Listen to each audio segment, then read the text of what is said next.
Hi all, in this video we are going to discuss on how we will enable vulnerability scan for Seqrite endpoints. So we have our endpoint security console installed here. So let's log into that using the username administrator and the password. So I have entered my password here and clicked on login. So now I have landed into the dashboard of Seqrite endpoint security. So now I need to click on admin settings. In admin settings you can see the clients option. Here in clients option, when you scroll down, you can see the scan and report option. So by default, you can see that vulnerabilities are not scanned by default here.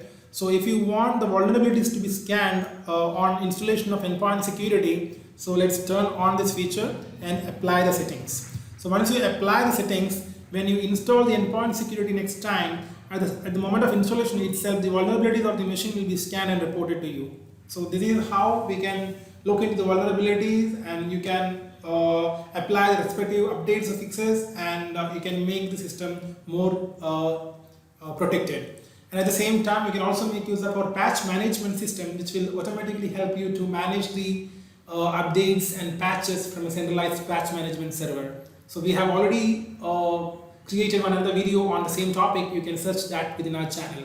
Thanks for watching our video.